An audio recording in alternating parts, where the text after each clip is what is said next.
Бакалинский район – земля нефтяных и глиняных месторождений, родина легендарных личностей – писателя-драматурга Нажиба Асанбаева и черного генерала-разведчика Даяна Мурзина. Расположен Бакалинский район на западе Республики Башкортостан, граничит с Илишевским, Чекмагушевским и Шаранским районами, а также с Татарстаном. Административный центр, село Бакалы, находится в 173 километрах от Уфы. Глава Республики Башкортостан Ради Хабиров в рабочей поездке по Бакалинскому району. Первый объект – сельхозкооператив «Партнер». Он объединяет 15 товаропроизводителей. Предприятие ежедневно принимает у жителей молоко и перерабатывает его. В планах открыть еще один цех по производству сыра. Бакалы красивые, прям населенный пункт, аккуратненько, чистенько, так очень понравилось. Хорошо, когда-то наши предки его нашли место и установили это место. Очень красивые места. Дороги, конечно, вот ехали, что-то поматывало кое-где дороги, надо посмотреть. А это здесь что у нас? Здесь у нас цех будет, вот предприниматель, после сейчас предприниматель, он решил заняться производством сыра, возобновить, если точнее сказать, производство бакалинского сыра. Такая марка была, да? Да, у нас очень марка была хорошая, бренд нашего сыра был хороший, но в силу определенных обстоятельств завод старый обанкротился. У этого завода эти ребята выкупили вот это здание за 5 миллионов рублей. Туда сейчас заказали оборудование. 12 июня оборудование будет готово. И с этого момента начинается пусконаладка. Качество документов там надо немножко улучшить. Что в федеральную программу уж мы точно попали. А с министром мы разговаривали с нашим, да? Вот что сказал? Ну, Александр? с ним разговаривали, значит, они конкурсные документы начали собирать, и мы заявку свою подали. Но в последний момент он вам тоже на ВКС докладывал, что заново нам придется, говорит, собирать материалы на участие в этой программе. Я помечу, надо пометить, ну, как некие поручения такие, пусть они идут. Я с министром переговорю. Да, Тем вот более, если... А вы местный, да? Вот, мы, да, местные. Мы уже более 2 лет работаем, кооператив у нас создан. У нас на другой базе мы вот молоко принимаем, охлаждаем. На сегодня 18-19 тонн мы принимаем, как бы. Поэтому у нас желание есть работать. Мы реально, не то, что там некоторые бывают, там, вроде там думают, хотят, а мы уже как бы работаем и цель поставили, как бы переработку сделали. Сколько человек здесь будет работать? Ну, здесь поначалу, допустим, у нас там человек в кооперативе 15 работает, и еще дополнительно для начала привлекаем 5-10 человек для начала. А дальше будем производство увеличивать. Мы хотим 8. Это твердые сыры, да? Ведь? Твердые сыры, да. 50% жирности. Ну что, будем смотреть что-нибудь? На цех посмотрим, Пойдемте? что у нас есть. Это вот все по новой делали? Здесь у нас будет цех по фасовке сыра, цельномолочной продукции. Холодильные камеры у нас готовы стоят уже. Для сыра, для цельномолочной продукции. Здесь у нас заквасочное отделение. В этом помещении у нас будет уже конкретно... Это старое оборудование, новое? Это новая она стояла. А сколько тонн молока будете принимать в сутки? Мы принимать же, ведь уже 18 тонн, 20 мы будем принимать, а перерабатываем от 5 до 10 тонн на первом этапе. А потом уже собираемся и до полного цикла весь молоко перерабатывать. Да. По району мы производим 35 тонн молока. То есть у нас и для них хватает молоко, сырьевая база есть, и для других переработчиков.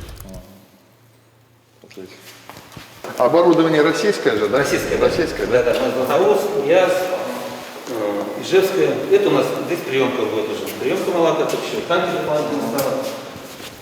Есть лаборатория у нас. И есть перспектива. Еще у нас есть почти половина на треть. Если что-то расширяться, мы еще можем. Есть как бы возможность куда пойти. Развиваться. А в районе есть молочный комбинат, какой-нибудь завод? Нет еще, да? Вот он собирал и разливал, охлаждал молоко и все. У нас завод практически 2 года назад он обанкротился. Тот, который завод работал. Я думаю, вот с такими ребятами мы бренд бакалинского сыра восстановим. Дай Бог. А когда запустите вообще? Ну, летом, к концу лета, как К концу лета, да, хотим, запустите? да. Ну, если поддержка в виде гранта будет, конечно, нам бы было бы Я записал, я намного легче, проконтролирую да. прям. Вот. Так мы вот еще зимой провели предпринимательский час проводили, мы свои планы обозначили, нас поддержали, помощь оказали, вот, технологические подключения света там и так далее, воды нам все помогли в этом. Спасибо Александру Георгиевичу. У нас еще бизнес-вумен есть, шериф есть, да, тоже она всегда на контроле. Да? Да, на контроле хорошо. держит всегда. Какие вопросы, что, говорит, как помочь. Ну, мы для этого и Сообща придумали, работаем, чтобы да. человек вот был постоянно с бизнесом, потому что вот он жил, как говорится, интересами На бизнеса. самом деле влияет на бизнес. Влияет, да? Сначала как-то я вот немножко сомневался, что вот неужели не справится один зам по экономике, а начали работать уже самим Это интересно. такая тонкая материя, вот работа с предпринимателями, это вот прям только этим заниматься просто надо. Они у нас уже год в республике. Я тоже, во-первых, тяжело, институт формировался, потом людей тяжело находили. Но вот за этот год уже мы почувствовали в городах, тоже в районах, вот там, где удачно сделали кадровое решение, там ребята помогают, и очень хорошо у них все идет. Ладно. Хорошее начало положили. Ну что, поздравляю. Спасибо. Договорились тогда? Хорошо, да. Ради Фаритович, скажите, какие эмоции испытываете, посещая такие сельхозкооперативы? Ну, конечно, положительные эмоции. Я вообще за то, чтобы у нас появлялось больше и больше предприятий, появлялось большие, маленькие. И когда я вот присутствую на таких вот мероприятиях, когда они открываются или планы мне свои показывают, конечно, только радость и удовлетворение. Это и рабочие места, это экономика, это формирование налоговой базы. Бакалинский район небольшой, поэтому вот такие предприятия основу района экономической будут составлять. Ну и хорошо то, что всегда меня радует, что люди начинают сейчас понимать, какие существуют меры поддержки. Их очень много, они очень разнообразные. И очень важно, чтобы люди знали их и обязательно получали их. Ну, представляете, вот он сейчас 12 миллионов вкладывает, из них мы до 40% компенсацию даем ему. Очень выгодно. Спасибо. До свидания. Следующий объект рабочей поездки главы Башкортостана Радия Хабирова по Бакалинскому району – Бакалинский кирпичный завод. 5 лет назад здесь завершили масштабную реконструкцию. Я представляю группу компании «Кирпич Холдинг». У нас группа составляет 4 кирпичных завода, все находятся они в Башкирии. Ну, вот мы начали, я сам тумазинец, закончил Уфимский университет, инженер-строитель, после института стройкой занимался. Вот как бы в 2013 году было решение начать именно свое производство. Приехали в район, первым делом зашли в администрацию, познакомились с руководством района, увидели, что есть поддержка, есть помощь, приняли решение сделать реконструкцию, увеличили производительность, увеличили мощность. Если завод раньше делал порядка 100 тысяч кирпичей, 30 тысяч кирпича в сутки, то мы смогли увеличить до 100 тысяч кирпича в сутки. В принципе, продукция очень востребована. Сегодня бакалинский кирпич – это бренд, его знают, его спрашивают. Но здесь у нас что еще хорошо, мы очень много нашей продукции отгружаем именно в Татарию. На сегодняшний день как бы Казань, вот в этом году у нас прямо бум, что более 80% кирпича уходит все в Казань. Серьезно? Да, да. Вот именно там такой продукции нет. Уже многие заводы, в принципе, наверное, закрылись там. Сейчас у нас в группе 4 завода после Бакалинского. А где у вас еще У нас заводы? Потом мы купили Тумазинский кирпичный завод, Чикмагуш и Давлеканово. А, вон как. Да. Сейчас мы производим порядка, наверное, около 100 миллионов кирпича в год. Около 700 человек в общем в группе работают. Но все равно, конечно, основной наш рынок сбыта – это Уфа. Да, в основном все равно Уфа, да. Да, у нас сейчас сырье здесь почти на 50-60 лет. Это вот мы новый карьер 2 года назад оформили. В этом году только мы зайдем на него и начнем работать на нем. А качество глины такое же, да? Да, качество глины здесь очень хорошее. Нам здесь, получается, мы, что здесь еще конкурентоспособны, что нам кроме глины сюда мы ничего не добавляем больше. Только глина и все. И хорошие печи, да? Да, хорошие печи. Посмотрим. Да, конечно.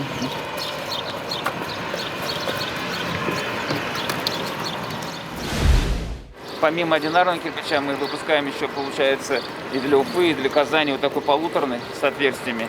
А, и вот это вот он внешне такое получается, да? Ну вот мы такой рисунок задаем ему, Здравствуйте. потому что это как вот маркетинговый ход, вот люди любят вот это. Здесь для нас этого ничего не стоит. Его кто-то использует как облицовочный кирпич. Ну, вот это настоящая глина, кирпич, да? Да, натуральная глина. Ну, у нас горизонт, если вам планировать, это до 2024 года, у нас стройки, мы вообще ничего практически не останавливаем. Мы остановили только там 2-3 большие стройки, вернее, не начали их, там крупные объекты в Уфе. А школы, садики, больницы, поликлиники мы все строим. Так что объемы у вас точно будут. У нас получается уже процесс сушки, переработки глины очень такой довольно-таки тоже затратный по времени. Изначально, получается, мы глину завозим, конусуем ее, храним в конусах. Да. Она отлеживается, насыщается кислородом, только мы ее перерабатываем и уже из нее, из сырого кирпича загоняем как бы в шило. Это вот сырой кирпич, да? Да, это сырой кирпич, да. Только глина, больше ничего не добавляем. Да, здорово. Но она перемешивается как-то, да? Но мы ее сперва дробим, полностью структуру глины меняем, добавляем сварку для того, чтобы температуру его уплотнять. Да. Она еще мягкая. Вот после этого только на площадку она через неделю выйдет. Через 7 И она выйдет. сейчас потом пошла на печь, да, вот это? Это сушило. А, тушилка, Да, да? у нас пока сушка проходит 3-4 дня. А потом? А потом на печь. Вот посмотрите. Вот здесь можно как бы наблюдать, смотреть, как вот процесс сушки идет. А, вот, Да, это вот сушильная, да? Да, вагоны оттуда заходят, они тихонько в течение 4 дней двигаются. Это уже вот кирпич, он уже подсыхать начинает, но еще немножко сырой. Да.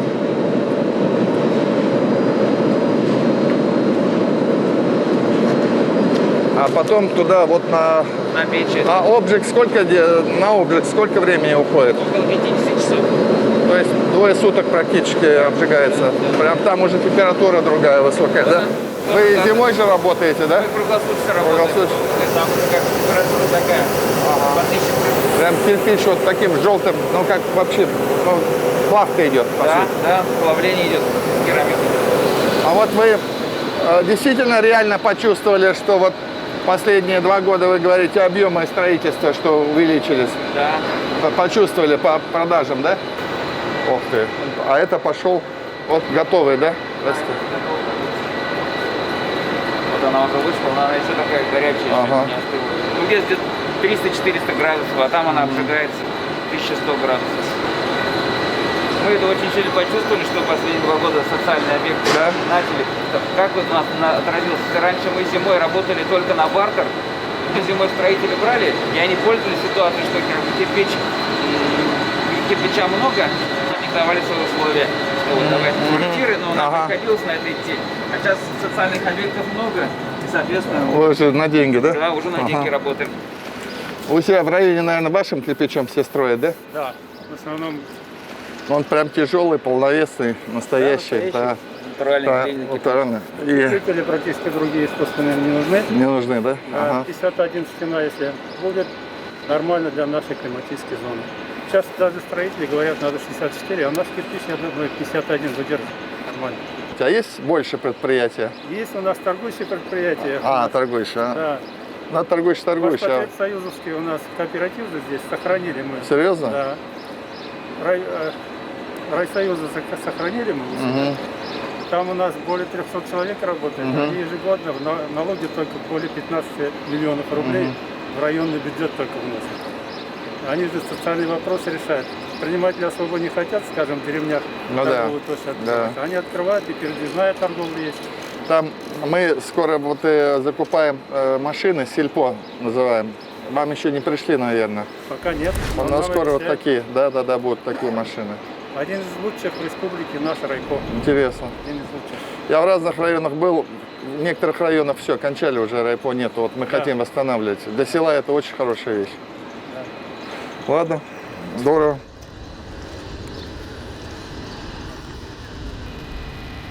Ладно, порадовали за вас. Помощь какая-то нужна? На сегодняшний день для нас и так очень много сделано. Нам дали социальную ипотеку 6,5%. Да. Ставка, да. Кстати, вот почувствовали, нет? Начали пользоваться вот в районе социальной ипотекой? Предприниматели особенно. Да? Ага. А здесь же сельская ипотека. Здесь сельская ипотека, она вообще, кто работает в сельском предприятии, у них там до 0%, а так для всех 2,7%. А на сегодняшний день, вот сейчас, если эта ипотека, она заработала 6,5%, уже спрос есть, мы чувствуем, мы со строителями всегда же в очень тесной связке работаем. Мы в понедельник как раз на стройчасти будем обсуждать. мы вот эту сельскую ипотеку хотим поженить с нашей программой жилстройсбережения. У нас есть республиканская программа. И тогда вообще еще опустим процент. 1%. Сейчас Да, да. дома начали покупать. Молодежь особенно. А, вот так вот, да? Да. Ага. А ипотека же очень выгодна. Ладно, спасибо. Ладно, Удачи вам. Спасибо. Спасибо. Спасибо. Всего доброго. Спасибо. Ради Фаритович, Ага. как предприятие вам в целом? Но радует то, что есть сбыт у предприятия. Любое предприятие – это сбыт продукции. Радует, что сбыт продукции идет в том числе за пределы республики. Вот коллеги рассказывают, что очень много кирпича берет Татарстан. У них там большие темпы строительства. Ну, а нам хорошо, у них есть обеспеченный сбыт. Предприятие очень симпатичное. Но оно, по сути, да, такое селообразующее, скажем, предприятие. Здесь порядка 200 человек работает. Ну, отлично. И зарплаты неплохие. Ну, здорово, здорово. Вот у предприятия есть будущее. У них сырье есть, опыт есть, сбыт есть, кадры есть. Все есть, будут работать. Здесь была проведена большая модернизация, и в целом, как в республике, будем двигаться дальше по этому направлению поддержки предприятий, промышленности. Но здесь, вот знаете, вот здесь ребята сами молодцы. Наша поддержка заключается в том, чтобы обеспечить им сбыт. А что такое сбыт? Чтобы были объекты социального строительства, жилищного строительства. Если мы это обеспечим, у них и все будет, им и помогать не надо. Поэтому, а сбыт у нас будет, мы очень много строим, и индивидуального жилья, и многоквартирные дома, и социальные объекты. Так что все у них будет хорошо. Спасибо. Спасибо. Спасибо. Продолжается рабочая поездка главы Башкортостана Радия Хабирова по Бакалинскому району. И мы отправляемся в школу номер 1. Там построили новый корпус, современный, с хорошим оборудованием. Один из юбилейных объектов к столетию республики сдали в сентябре 2019 года. Но сдали не сразу. Из-за недобросовестности подрядчика работы затянулись. Большая, красивая школа. Покажете? Ага. Обязательно. Вы уже, получается, один учебный год отучились, да? Да. Ага. А вот когда, Александр Георгиевич, у вас детские лагеря как? Где они? При школе будет лагерь? Да, дневные лагеря будут при школе. Ага. Но у нас есть загородный лагерь, есть один. А, есть еще, да?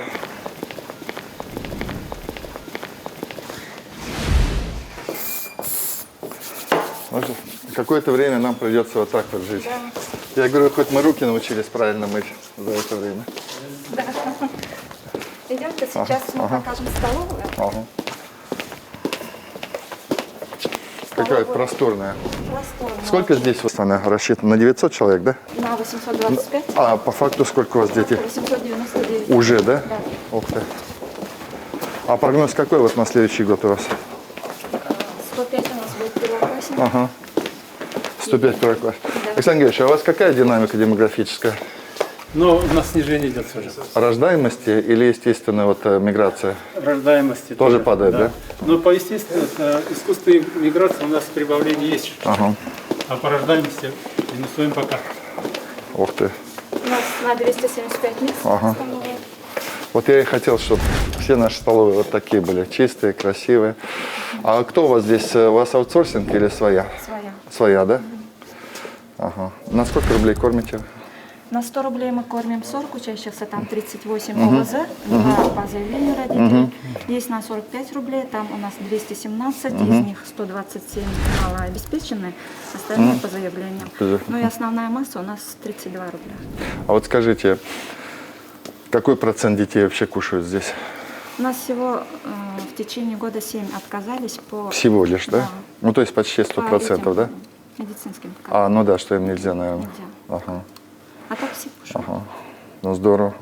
Ну, вот как вот, жалоб нету сейчас? Мы так и занимаемся. Мы же сейчас готовимся к тому, чтобы, ну, у вас здесь точно готовы, чтобы с 1 сентября посмотрим, перейти на бесплатное питание, ну, вот решение президента с 1 по 4 классы. Сейчас вот там кое-какие документы вот трясти надо с Министерством просвещения России. Вот и, Мы практически готовы, например. ну, вкусно кормите, нет? Вкусно. Вкусно, да? Вкусно. Мясо свое здесь берете? Мясо, да, свое. Они закупают полностью продукцию как раз у райпо нашего. А, ну и все тогда, да. Я вам интересную цифру просто скажу, вот мы изучали, чтобы понимали. Значит, в конце 2018 года во всех школьных столовых мясо, доля мяса башкирского составляла 6% всего лишь. Это я вам факты говорю. Это справка ветеринарии. Сейчас мы вышли на цифру 77% башкирское мясо. То есть возили, черт тебе знает что. Мы не знаем, что возили. И вывалятину возили, и все, что угодно. Здесь 290 квадратных метров спортивный зал. Отлично. Еще есть малый спортивный зал, гимнастический зал. А вот какие-то программы спортивной секции есть какие-то? Есть, А какие? обязательно. По лыжам мы очень хорошо выступаем. вот так вот. По зоне, по республике. Есть А в районе есть хоть волейбол. одна школа спортивная борьба? Есть. Есть, да? Здесь или в другой? Это в Куштирякской школе у нас. Есть, да. Ну там и ковер есть, и тренер есть, Все да? есть, да. Потому что И очень хороший тренер у нас там. Своего сына уже там на уровень республики поставил. ну вот. Вот у нас из 48 кавалеров славы по республике 2 наши выпускники. Ух ты. Прям выпускники этой школы, да?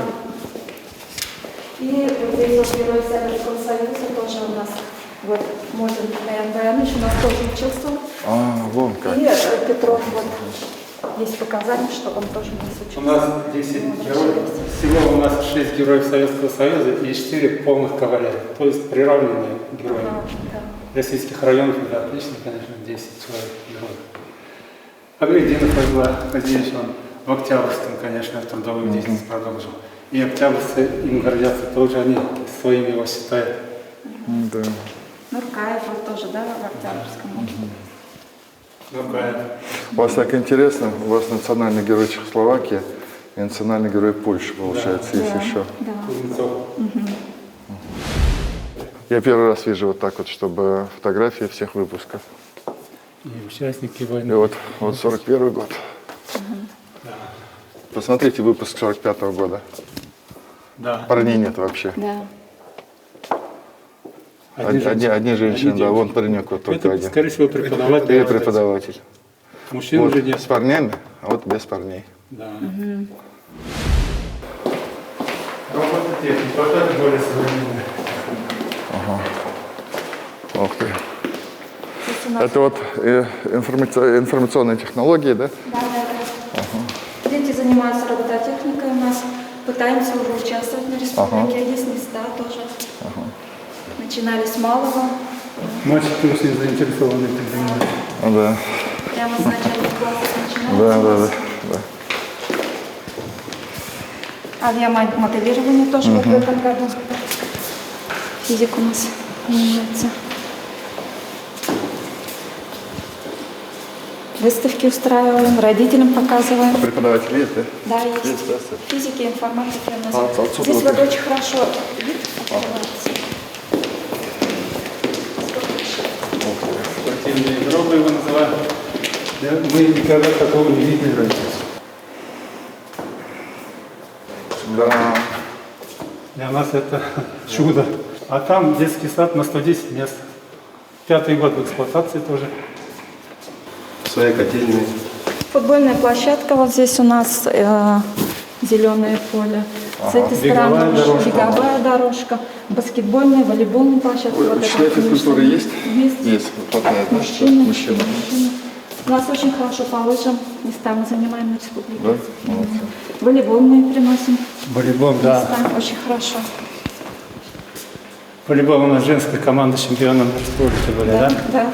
Алексей Георгиевич, вот года 2 назад, если взять, сколько было площадок детских с мягким покрытием?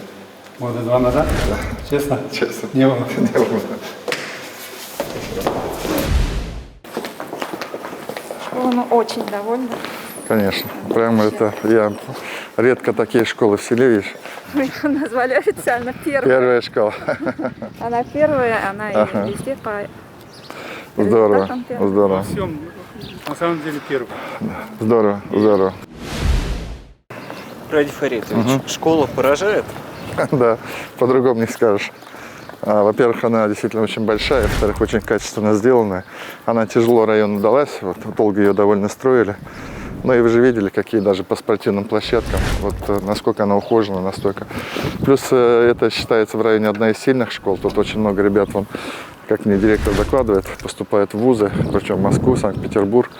Поэтому хорошие дети. А вон там, видите, там еще садик. Тут такой получился образовательный комплекс. Здорово.